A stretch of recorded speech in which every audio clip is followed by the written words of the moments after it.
വരെ പഠിച്ചിട്ടുണ്ട്. പിന്നെ കുറേയൊക്കെ അതിൽ ചെയ്യാണ്ടുണ്ടായിരുന്നു, അത് വേണ്ടി വന്നില്ല, കാരണം അത് പഠിച്ചിട്ട് കിട്ടുന്നുണ്ടായില്ല.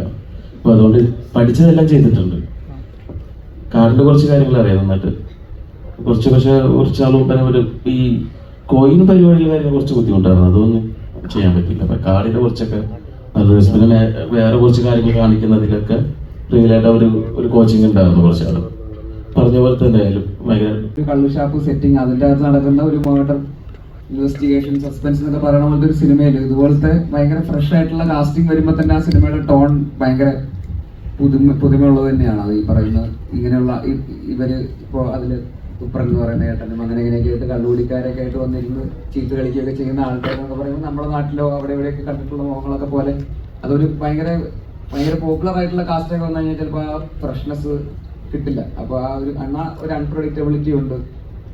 ഒരു മർഡർ ഇൻവെസ്റ്റിഗേഷൻ ആയതിൻ്റെ ഒരു അൺസർട്ടനിറ്റി, അൺപ്രഡിക്റ്റബിലിറ്റി മൊത്തത്തിലുള്ള സിനിമയിലുണ്ട്. അപ്പോൾ ഇങ്ങനത്തെ കാസ്റ്റിംഗ് വരുമ്പോൾ നമുക്ക് ഇത് ആരാണ്, എന്താണ്, എങ്ങനെയാണെന്നുള്ളത് ഒരു കറക്റ്റായിട്ടുള്ള പ്രഡിക്റ്റബിലിറ്റി ഇല്ലാത്ത രീതിയിൽ പോകാനും പറ്റും. അപ്പോൾ മൊത്തത്തിൽ ആ സിനിമയ്ക്ക് ഒരു ഫ്രഷ്നെസ് കൊടുക്കാൻ ആ കാസ്റ്റിങ്ങിന് പറ്റിയിട്ടുണ്ടെന്ന് തോന്നുന്നു. അവരെല്ലാവരും നന്നായിട്ട് പെർഫോം ചെയ്യുകയും ചെയ്തു.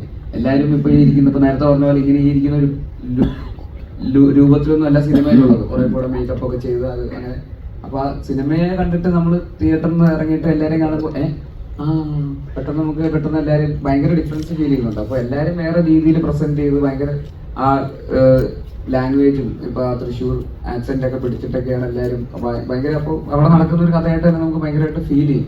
ആ സിനിമയുടെ അപ്പീൽ കുറച്ചുകൂടെ കൂട്ടുകയാണ് ചെയ്യുന്നത്. പിന്നെ ഇവരുടെ കൂടെ അഭിനയിക്കുമ്പോൾ നമുക്കും ഭയങ്കരമായിട്ട് പഠിക്കാനൊക്കെ പറ്റും. ഇവരുടെ നാടകത്തിലുള്ള എക്സ്പീരിയൻസസും നാടകത്തിൽ എങ്ങനെയാണ് അവർ പണ്ട് സ്റ്റേജിന് കളിക്കാനൊക്കെ പോകുമ്പോഴും അവിടെ ഇവിടെയൊക്കെയുള്ള എക്സ്പീരിയൻസുകളൊക്കെ അവർ നമ്മൾ നൈറ്റ് ഷൂട്ടുകളായിരുന്നു.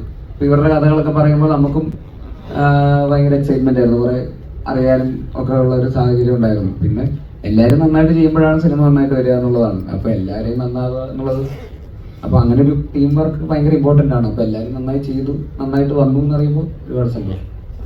സൗബിക പടത്തിൽ കാർഡ് വെച്ചിട്ട് കുറച്ച് പരിപാടി ചെയ്യുന്നുണ്ട്. സൗബിക ഇതിനുവേണ്ടി പഠിച്ചതാണോ അതോ നേരത്തെ അറിയാം? കുറച്ച് നാൾ മുമ്പ് അവർ വന്നിരുന്നു, കാറിൻ്റെ കുറച്ച് രണ്ടുപേരുണ്ടായിരുന്നു. അത് കുറച്ചധികം വരെ പഠിച്ചിട്ടുണ്ട്. പിന്നെ കുറേയൊക്കെ അതിൽ ചെയ്യാണ്ടുണ്ടായിരുന്നു, അത് വേണ്ടി വന്നില്ല, കാരണം അത് പഠിച്ചിട്ട് കിട്ടുന്നുണ്ടായില്ല. അപ്പോൾ അതുകൊണ്ട് പഠിച്ചതെല്ലാം ചെയ്തിട്ടുണ്ട്. കാറിൻ്റെ കുറച്ച് കാര്യങ്ങൾ അറിയാം നന്നായിട്ട്, പക്ഷേ കുറച്ചാളും ഈ കോയിൻ പരിപാടിയുടെ കാര്യങ്ങൾ കുറച്ച് ബുദ്ധിമുട്ടായിരുന്നു, അതൊന്നും ചെയ്യാൻ പറ്റില്ല. അപ്പം കാറിൻ്റെ കുറച്ചൊക്കെ നല്ല രസം. പിന്നെ വേറെ കുറച്ച് കാര്യങ്ങൾ കാണിക്കുന്നതിലൊക്കെ റിയലായിട്ട് ഒരു കോച്ചിങ് ഉണ്ടായിരുന്നു കുറച്ചാൾ. പറഞ്ഞ പോലെ തന്നെ ആയാലും ഭയങ്കര പ്രയാസമൊന്നും ബൈക്ക് ഓടിച്ച പോലെ തന്നെ